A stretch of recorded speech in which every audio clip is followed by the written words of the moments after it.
20 hari ke depan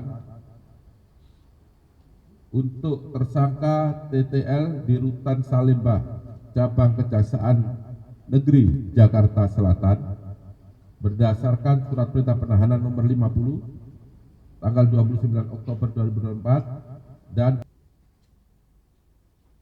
bahwa selanjutnya pada hari ini Selasa 29 Oktober 2024, penyidik pada Jaksa Agung Muda Tindak Pidana Khusus Kejaksaan Agung Republik Indonesia menetapkan status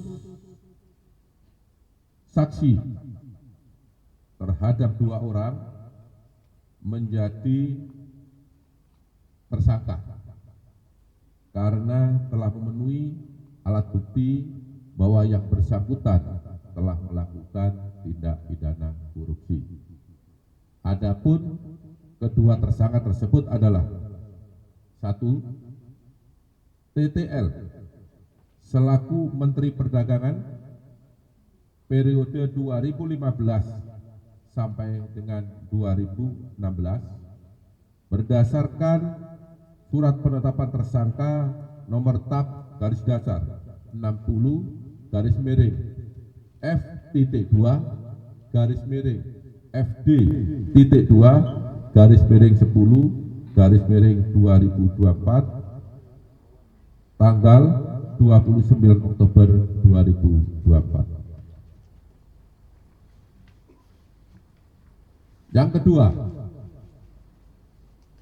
tersangka atas nama CS selaku Direktur Pengembangan Bisnis pada PT PPI periode 2015-2016 berdasarkan surat perintah penetapan tersangka nomor TAP garis datar 61 garis miring F.2 garis miring FD.2 garis miring 10 garis miring 2024 tanggal 29 Oktober 2024 bahwa terhadap kedua tersangka dilakukan penahanan rutan selama 20 hari ke depan untuk tersangka TTL di Rutan Salemba, Cabang Kejaksaan Negeri Jakarta Selatan berdasarkan surat perintah penahanan nomor 50 tanggal 29 Oktober 2024, dan untuk tersangka CS ditahan di Rutan Salemba, Cabang Kejaksaan Agung berdasarkan surat perintah penahanan nomor 51 tanggal 29 Oktober 2024. Para tersangka disangka melanggar pasal 2 ayat 1 atau pasal 3 junto pasal 18 Undang-Undang Republik Indonesia tahun nomor 31 tahun 1999 sebagaimana diubah dengan Undang-Undang nomor 20 tahun 2021 junto Undang-Undang Republik Indonesia nomor 31 tahun 1999 tentang perubahan atas Undang-Undang RI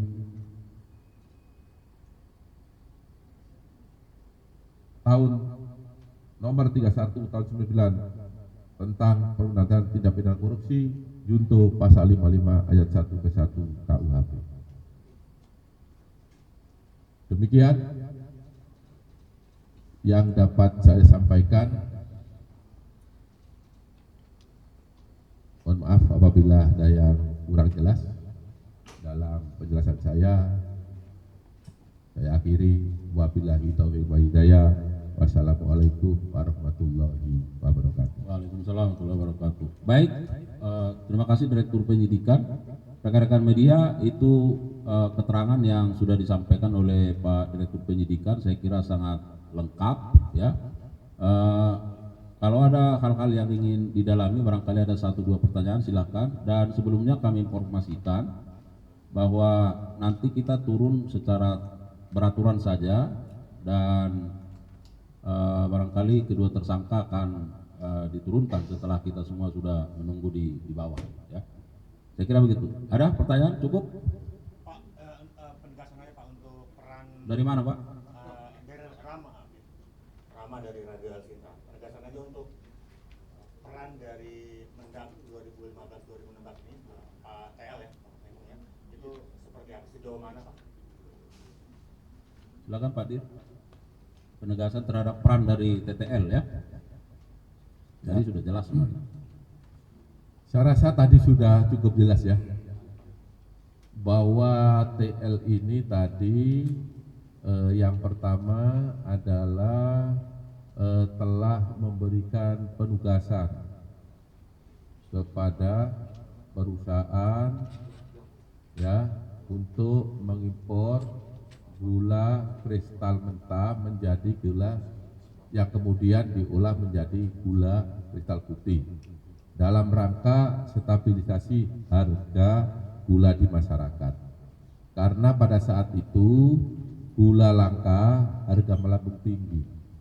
Padahal seharusnya yang berhak melakukan impor gula untuk kebutuhan dalam negeri dalam rangka stabilisasi harga adalah BUMN yang ditunjuk oleh Menteri Perdagangan.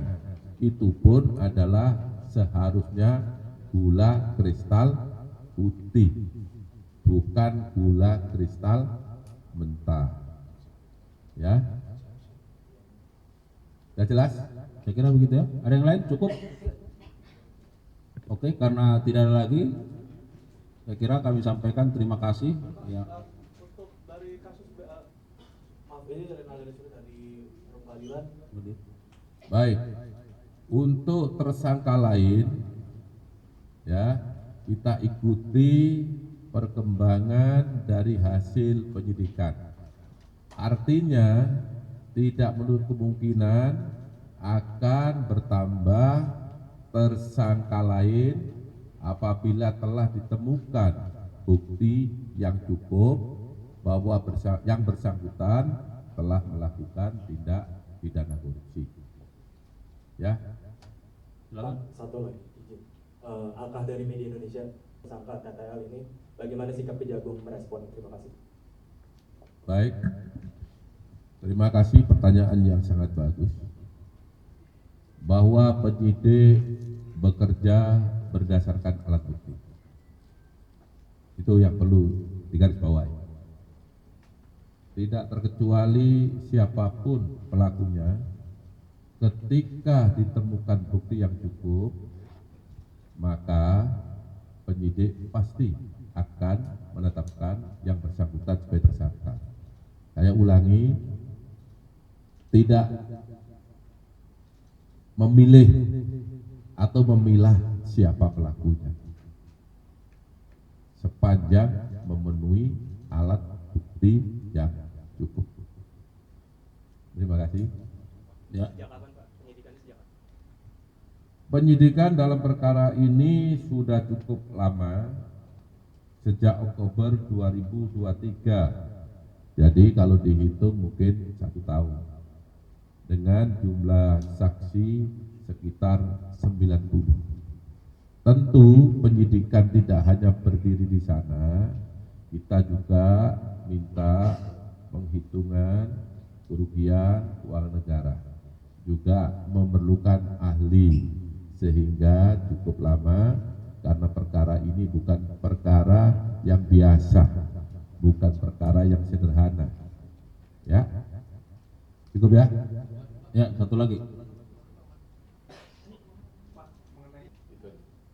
Ya, kita sudah tahap penyidikan setahun. Artinya kalau penyidikan ya tentu sebelum itu, ya. Saya tidak punya data ini mulai kapan, tapi yang pasti subsistem daripada penyidikan adalah penyelidikan. Itulah tahap yang telah diatur dan ditentukan dalam KUHP. Ya, cukup ya. Ya, terakhir, TV1 masih. Nah, tadi mau nanya soal ini Pak, izin Pak, dari TV1 soal barang buktinya kan kerugiannya sampai 400 miliar. Ini barang bukti yang udah dipegang sama penyidik ini apa aja Pak? Kalau boleh. Ya. Tentu kalau barang buktinya gula sudah tidak ya, karena gula kan sudah beredar di masyarakat apalagi tahun 2015 ya. Bukti yang telah kita dapat, satu, catatan, dokumen, keterangan saksi, ya, keterangan ahli, itu bukti.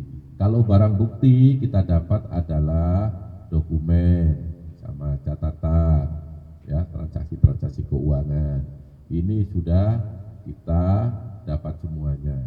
Siapa yang melakukan, apa isinya, penyidik sudah mengantongi semua. Baik, saya kira demikian ya, rekan-rekan media. Sekali lagi kami menyampaikan terima kasih dan penegasan tidak ada politisasi dalam perkara ini ya. Dan kami sangat bersyukur rekan-rekan media terus melakukan dukungan, support, dan ini bagian dari support masyarakat. Dan kami terus mengharapkan dukungan supaya kami terus bergerak ke arah yang lebih baik. Saya kira demikian. Mohon maaf kalau ada kekurangan. Billahi taufiq wal hidayah. Assalamualaikum warahmatullahi wabarakatuh.